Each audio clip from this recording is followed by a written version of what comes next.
The world is changing fast. Climate change, political upheaval, growing economic inequality, rapidly evolving consumer behavior, multipolar geopolitical shifts, and of course, the relentless march of automation across every industry. All these forces are interconnected, amplifying and reinforcing one another. Businesses must adapt. We can draw a parallel between our contemporary circumstances and those of Europe 200 years ago. Vast changes were occurring at the end of the 18th century and the beginning of the 19th, spurred on by technological advancement at the time. Nobody could really appreciate what was happening. The shifts were not only too slow, but their implications were also so far removed from what people could imagine. Today, unlike during the Industrial Revolution, we have the power to see the incredible opportunities in front of us. The agility revolution in automation is already underway. Factory automation equipment is becoming digitalized to meet the requirements of Industry 4.0. Like the history of the phones in your pockets, these machines will become more and more general purpose assets. They will be capable of an ever wider breadth of tasks, all while becoming exponentially faster, smaller, and more reliable. Today, you will hear from 3 leaders about their different approaches to helping clients embrace the agility revolution. As the former CEO of Transformix for over 24 years, I spent a long time thinking about the world of automation and where it's going. In 2012, we developed a standardized modular digital assembly platform called Symphoni. Our client said it was the most significant development in automated assembly in 40 years. ATS Automation, one of the world's largest automation firms, saw the same trends. In 2018, ATS acquired the intellectual property of Transformix, including Symphoni. Charles Deguire started far from the factory floor, but saw the same trends and took a collaborative approach first. His company, Kinova, started working on medical solutions using collaborative robot, a cobot, and now bring their agile technology for factory automation. You will hear in a minute from Charles what his company is doing to meet the future head on. Hi, I'm Charles Deguire, CEO and co-founder of Kinova. Kinova is a North American manufacturer of robot arms and robotic solutions. We've been deploying solutions for over 15 years in industry ranging from surgery to factory. We mainly focus on the medical side, where we have solutions for assistive device. So people in wheelchair, power wheelchair user, will take the robot to increase their quality of life, open door, have a full meal. And we also do a medical surgery application where we support surgeon and clinician to be more precise in lung cancer diagnostic and lung cancer biopsy. So those tools been developed especially for the medical side. We also have the industrial program where we focus to support machinists in automatization of machine tending application, where there's low to no added value of having a human tending to those machines. In industrial, we also complement with small part assembly, bin picking application, and other applications that are being affected today by the labor shortage. We've been doing those applications for the last decades and over, always with a human-centric approach. And this has always been part of the DNA of our technology and product. Early on, we founded Kinova based on the inspiration of me growing up, looking up at the space arm, the Canadian space arm, and at the same time having my uncle in power wheelchair that needed to be very creative in their day-to-day to achieve a more normal day-to-day.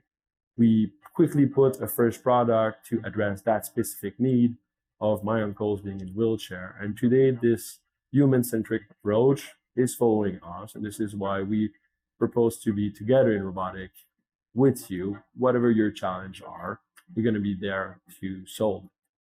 Michael Cromheecke was with Rockwell Automation when he noticed that automation demand was growing at the same time as a global skilled labor shortage.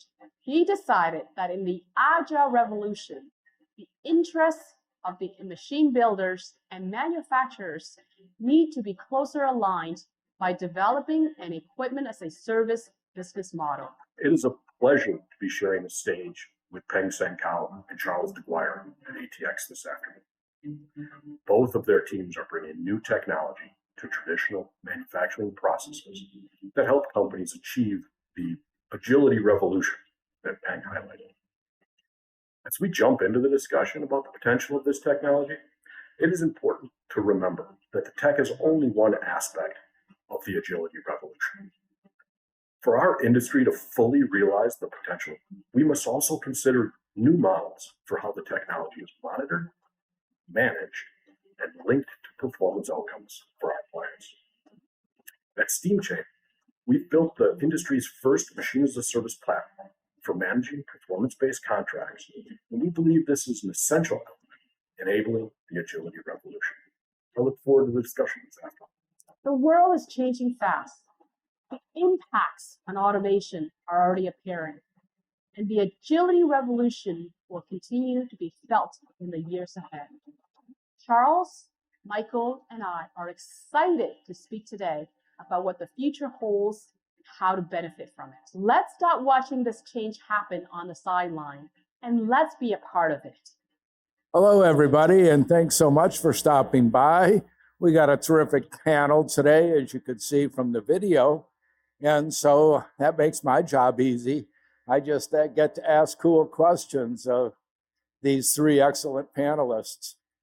What I'm going to do is I'll ask some individual questions of the panelists, but I'm going to start off with a question that each panelist is going to answer, and that is, combined, the three of you have over half a century worth of experience in automation. In that time, what were some of the surprises as the industry evolved?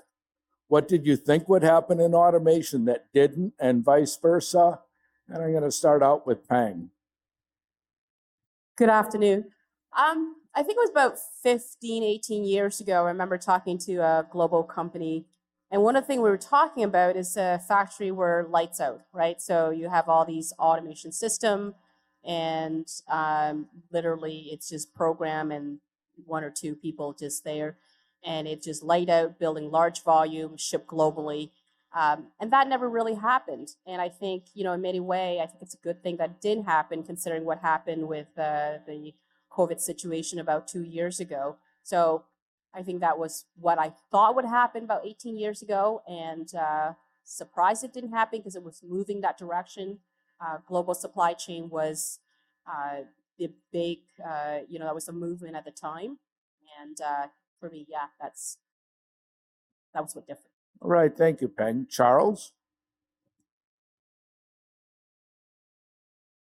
A little boot up time, I think. How about I jump in? I'll try. Okay, thank you very much. So yeah, we launched at Kinova 16 years ago, right off university, and studying in robotics, we thought we could conquer the world, and we're getting there. But we were expecting to see way more automation, and we were expecting to see automation outside of the factory. And for us at Kinova, we were expecting also to see robotic become more tools, and not just a solution to automate tasks, but really tools for the human in the factory to be more precise, more efficient, stay away of dangerous situation. And we're seeing more and more of those, but we were really expecting that it would be deployed as a tool more widely. We saw it in the surgical world. We saw it how it can help a surgeon, how it can help clinician be more precise and be more efficient. And we're still working to make that a reality in the factory world. So I think there's a lot of job for us ahead in automation, and we still have a lot of industry that are lagging behind automation that need to catch back. Thank you, Charles. Mike? Yeah, thanks. I think I'm going to jump on the same bandwagon here in a way, but take a slightly different approach. for me, I've been in the industry for 20 plus years, and the thing that is probably most eye-opening for me when I look back on that time is the slow pace of adoption of new technology. And I don't think it's an issue that the technology doesn't exist. I think there's a lot of untapped potential in the modern technology that companies aren't finding a way to integrate into their manufacturing processes. And really, when we started SteamChain in 2017 and this concept of machine as a service, that was the problem that we're getting after. Because I don't think it's a lack of technology in the market.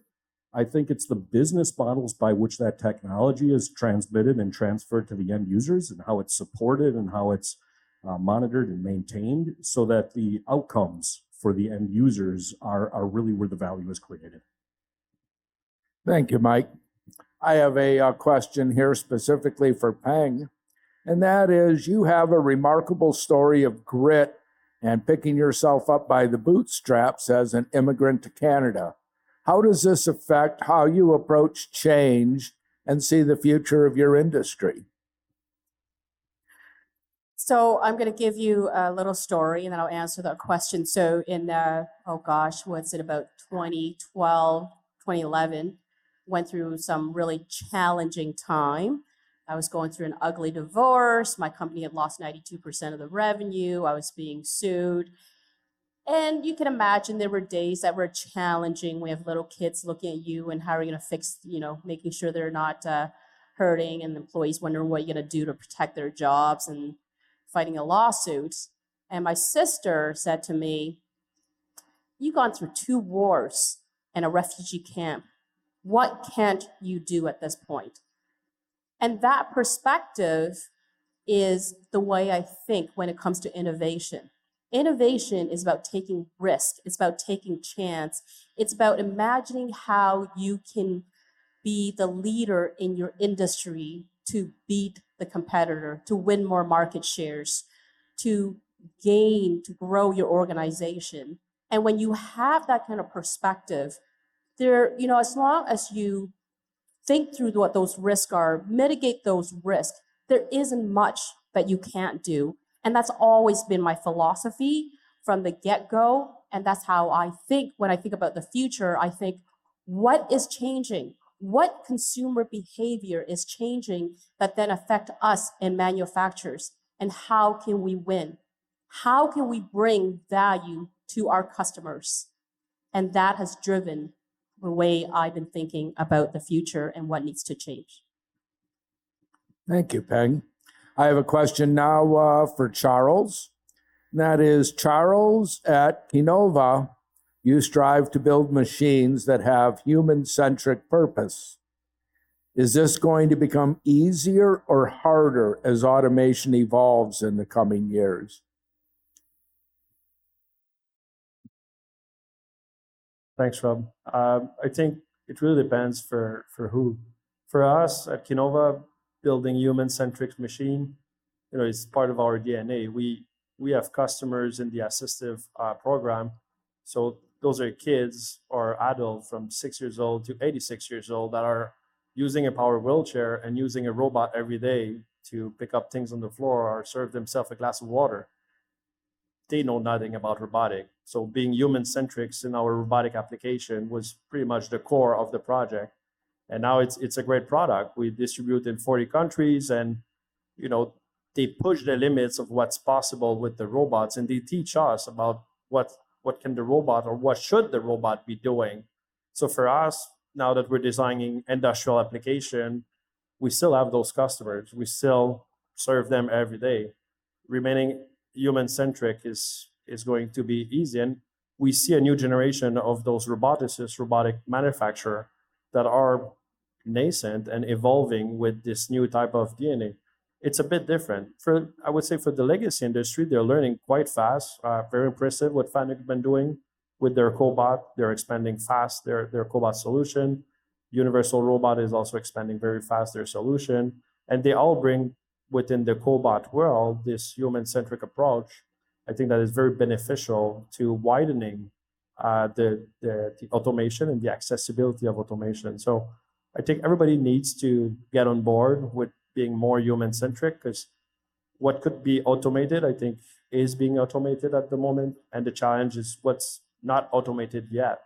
And there's multiple reasons. The technology not always being the major component. Often it's just the packaging that you put around it, and how can you build with the people that are going to remain in the process. So there's a great opportunities for whoever is going to be more human-centric in the future, I truly believe.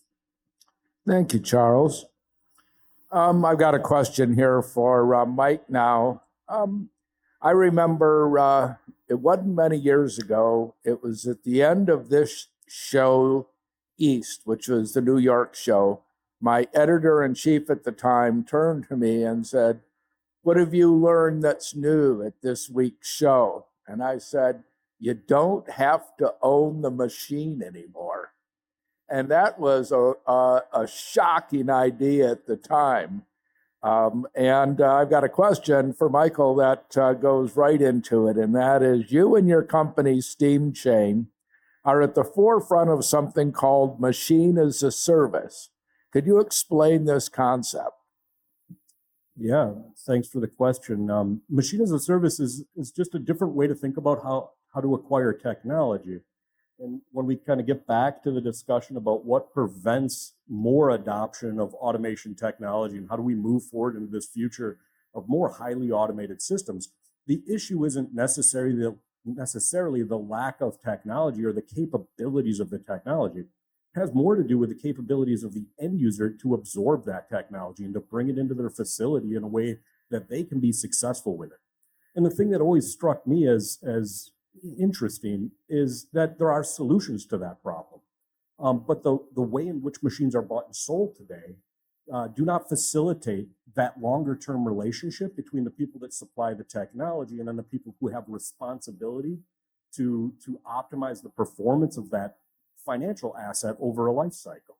And so by changing the dynamic of this industry 1.0 procurement model to an industry 4.0 enabled solution where the value proposition is really about outcome and performance and achievement, so that the OEMs and the suppliers of the equipment have an opportunity to generate revenue based on the performance and their ability to help their customers solve the problem, to deliver real value versus deliver the machinery. I think that really changes the game and makes it easier to deploy more advanced technology, better support and solutions, and all the things that go around with achieving the outcome. We call that Machine as a Service. And it takes a lot of different forms and can be set up many different ways. But the whole idea is better alignment between the interests of the suppliers of the technology and those that are looking to optimize the performance of those assets in their facility. All right, thank you, Mike. Okay, let's take a moment to see if there are any questions from the audience here. Anybody have a direct question for all of our panelists or any of our panelists? Okay, we will move on, but I will ask if there's questions from the audience again a little bit later in the program. Now I have another question that's for all three panelists, and that is, nobody here has a crystal ball. The future is uncertain, but what's your best guess at what factory automation will look like in 20 years? And I'm going to ask Peng to take the first crack at that one. I think the challenge we face, to what Michael has been saying, is that there's a lot of great technologies out there. There's not a lot of great appetite to adopt those technologies. So if we have that appetite to adopt the technology, what I envision is in 20 years is this industry 4.0 that we've been talking about, where you imagine, let's say you want to buy a new pair of jeans. You stand in front of your camera, it scan your body shape, scan your, the size that you want. It then sent a signal to, let's say, one of the clothes company that you want to buy from. They then send a signal through their front end of their software into the back end of their software. And there's technology, flexible, agile equipment that all three of us are talking about here. That's part of the agile revolution, and that pair of jeans being made for that specific customers, and then it's shipped out.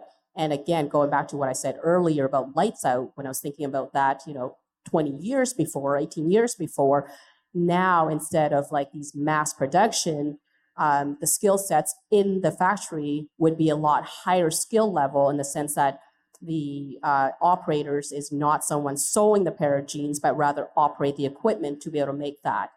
And so you have this digitalizations of the process from the front end to the back end. I think there's pieces of all the technologies that exist out there right now, but it takes some pretty gutsy leadership to be able to implement all of that. And the joy of working for an organization of ATF as a global company, we have the ability to integrate a lot of those processes in place and then work with the front end partners to be able to get there. So we'll see what happens. Thanks, Peng. Charles. Yeah, I mean, I see things similar to Peng. I think some of the challenges as we kind of see automation continue to march forward is the limits we run into are really around support. To have the technical expertise in all the different facilities where you may want to sell your equipment or where you may want to operate equipment is a limiter to the deployment of advanced automation systems. It's what slows down the supplier's business because they have to sell a machine to somebody that can actually gain value from that asset. And as we look at the technologies that are really on the forefront today, the things that people talk about when they talk about Industry 4.0, whether it's artificial intelligence, predictive and preventative maintenance, remote monitoring, remote support, these are all things that actually enable the technologists, the people that supply the machines, to have greater insight and ability to help their customers, even if they're located remotely. But in order to make that a reality and to see that happen at scale, you need new business models to be able to deploy that. You don't want to sell them a subscription to those services. What you really want to do is participate in the value creation that your technology is generating for your end user customer. We think that's what's going to help march the ball forward and make it easier for these customers, these end users that operate the machines, to be successful with them. And ultimately, when you look at how their businesses are evolving, they're looking to get out of the manufacturing. Manufacturing becomes a necessary burden for them that they have to be good at in order to make shampoo or package lipstick. But if they could run their business focused solely on their product and have the partners and the ecosystem behind them that they can rely on to produce those outcomes, we think that's a much more successful opportunity for them to deploy automation and technology quicker. Thanks, Mike.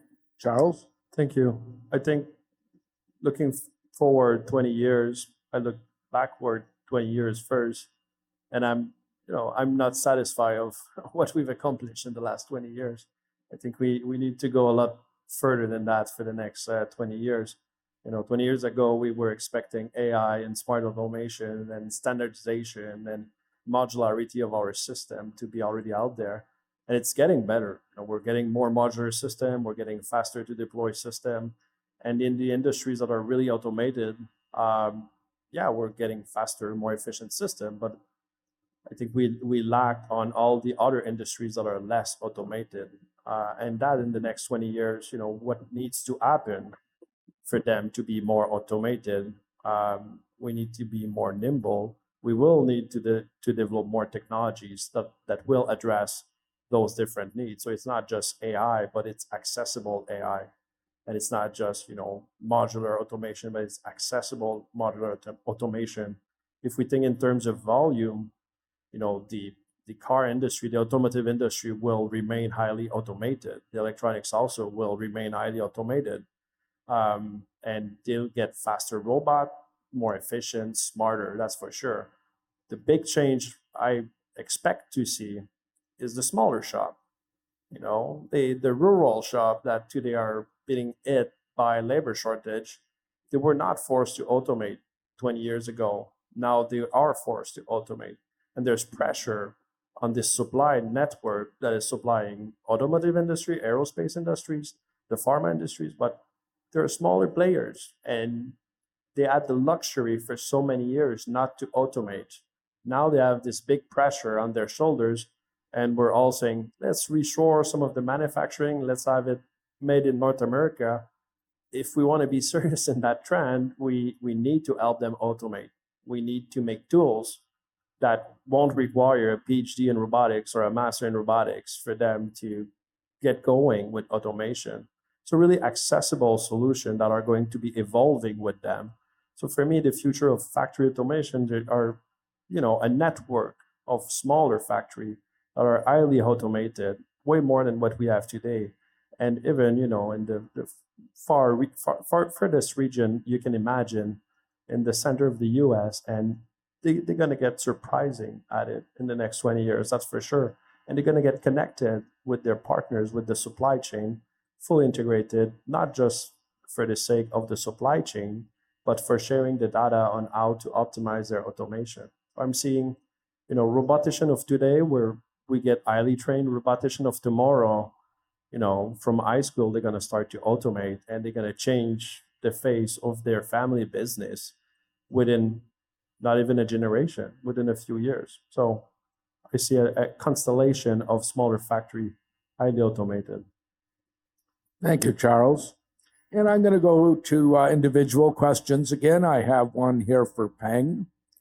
You spearheaded technology called Symphoni, which is on display here at ATX West. Your company, ATS, says that the system is both fast and flexible and high performance and efficient. In other words, your clients who use Symphoni don't have to sacrifice anything. What's the catch?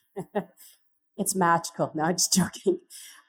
So if you have a chance, walk by the ATS booth, we can talk to you a little bit more about it. But what different about Symphoni is that we took advantage of this digitalization that I talked about earlier.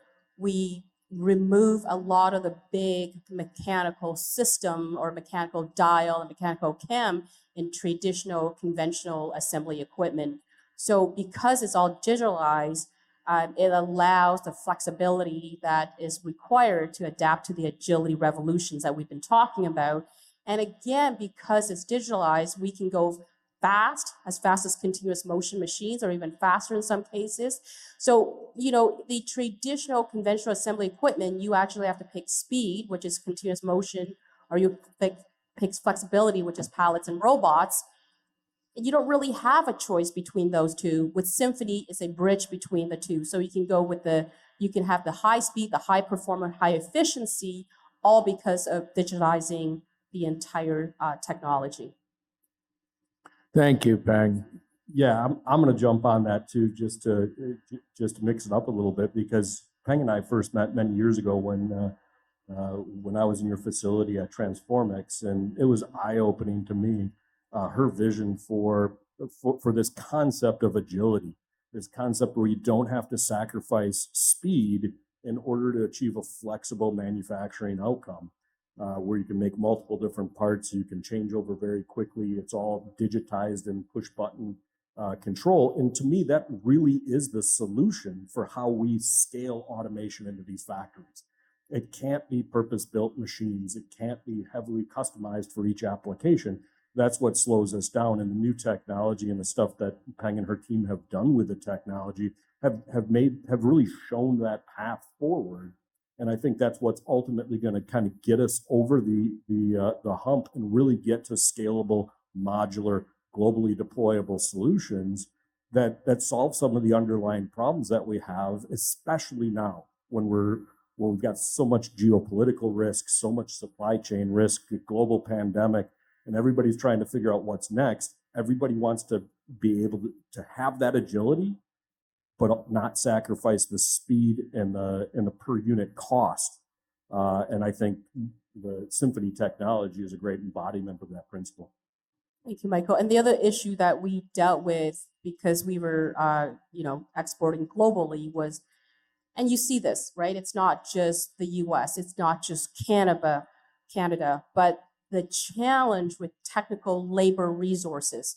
So how do you have a technology that is easy and simple to operate, that is easy and simple and cost-effective to maintain? And so all of those issues has to come into place. And again, part of the agility revolution is how do you adapt to changing consumer behavior? And as Michael said, none of us are willing to say, well, I'll take one that's much slower. No one's going to put up with that. So. All right, thanks. Charles? You are a big believer in the democratization of robots around the world. Is this a crucial part of the future of factory automation? How can the makers of robots stay competitive and innovative when their technology is so widely available? That's a very good question. And I have a few competitors here in the room, so I think we all need to go in the same direction. But robotic is growing at over 30% per year. It's a very good industry. We can just keep doing what we've been doing for the last 10 years, and we're all going to be very happy. That's not an issue. But there's significant segment where we have opportunity to grow faster and to grab market share and to support the customers in those different markets. So for me, democratization is not just in terms of geographic accessibility of robot, but it's more in terms of industry-wise accessibility. So some manufacturing or food transformation that is lagging behind into the automation. We saw what it created into COVID, where supply chain were stuck down because no more labor was available to go there. So again, before we had the luxury to say let's use labor, we won't have that luxury in the coming years. I think we launched Kinova 16 years ago.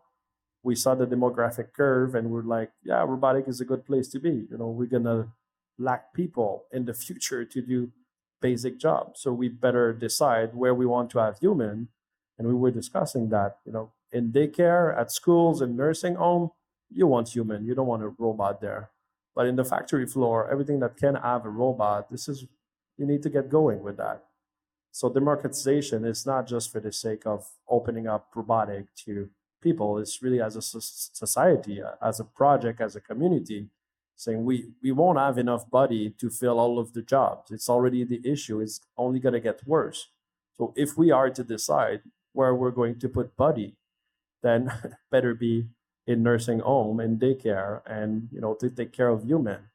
And if we can replace a human or a task by a robot, it needs to get done. I think it goes further than just doing it for the ROI. It's doing it for the community and making sure that we keep human at what they're best. And we adapt fast and we have those emotions and we can understand and we can evolve way faster than any existing robot. So we need to stay good at that, really stay good at that. So for me, democratization is not just for the access. It's also should be a community project. We're all going to have an impact on that. I see control engineers, manufacturing engineers, process engineers.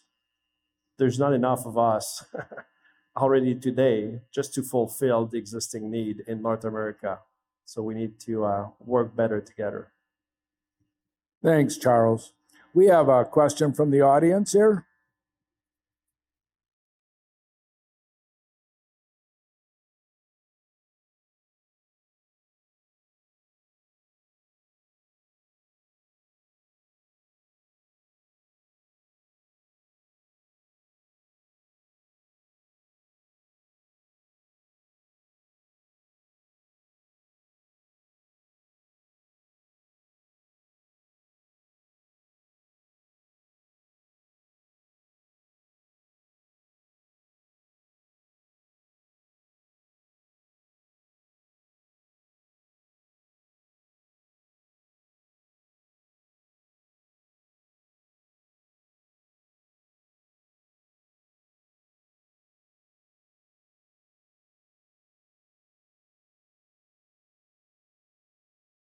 Okay, the question has to do with can robots replace some of the more dangerous aspects of factory automation that can be unhealthy for humans performing? I think that Yep, I can take that. okay.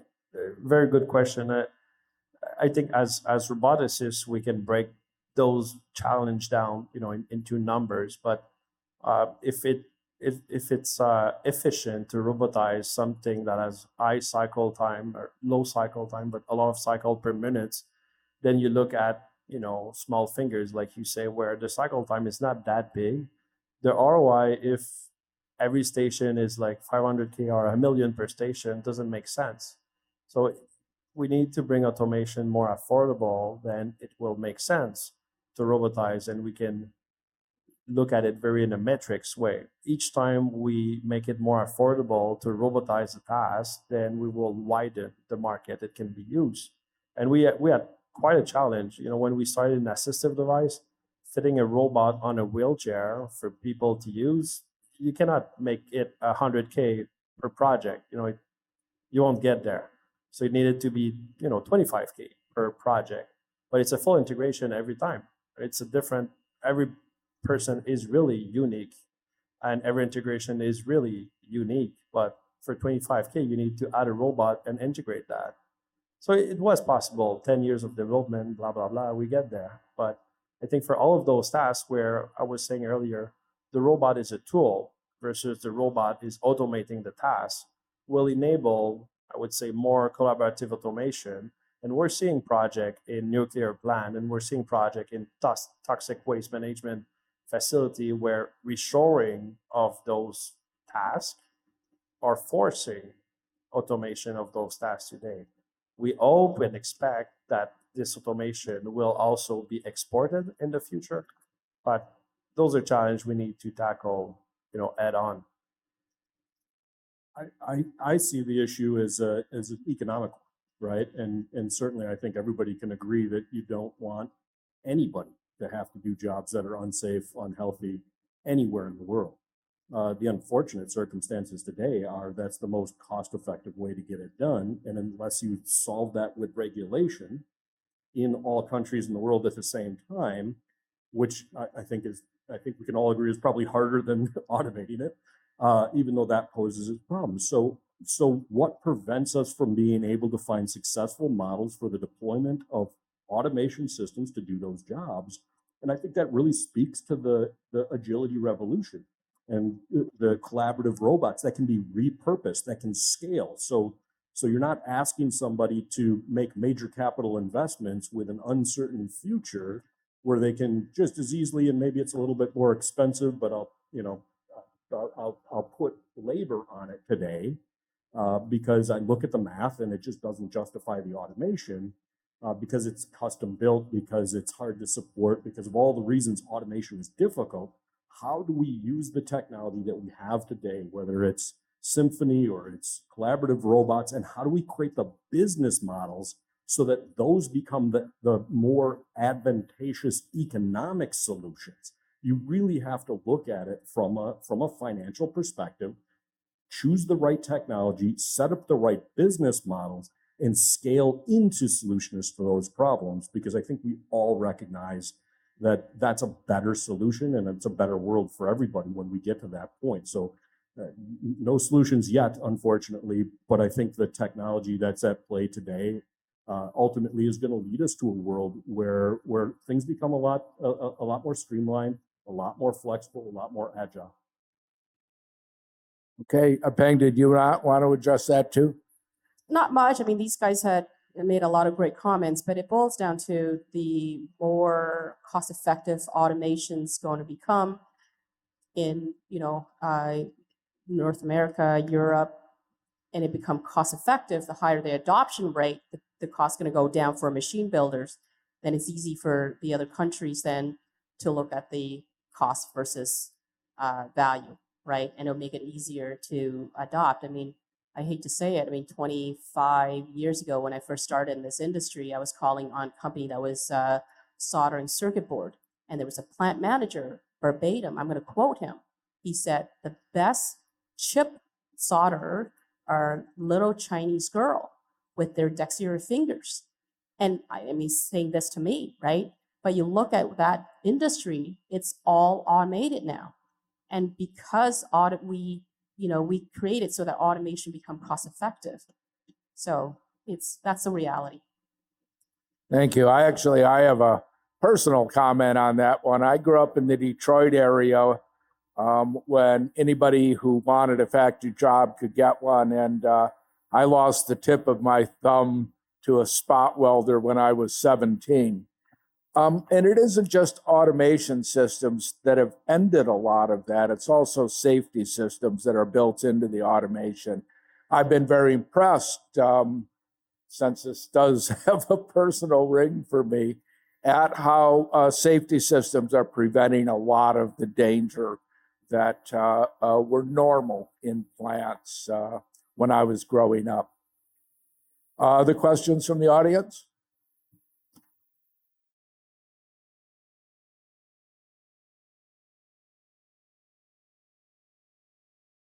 Hi, thanks for being here. I have a question based on a lot of the comments that have been made, how slow the adoption has been in the last 20 years. I was in university 20 years ago, and I remember taking courses talking a lot about the things that you guys were talking about, and they were supposed to be around the corner. You know, US and Canada have this opportunity now with a lot of these either reshoring or standing up new industries for the first time, like LIB, lithium-ion battery manufacturing. It's never been done at scale here in North America. Semiconductor manufacturing hasn't really been around here in the last 20, 30 years. And we know, Intel announced a big plant in Ohio, one of the biggest in the world. So there's this incredible, unique opportunity for a lot of these industries to start almost from a clean slate in North America. What would you tell if you were sitting next to an Intel executive, or let's say a CATL, it's one of the largest battery manufacturing companies, battery suppliers in the world. What would you tell them as in terms of advice so that they could adopt things like industrial automation much quicker than what we've seen in the last 20 years? 3 things. I'll give you one. I'd tell them to focus on developing their ecosystem of partners as opposed to trying to take all that work on themselves.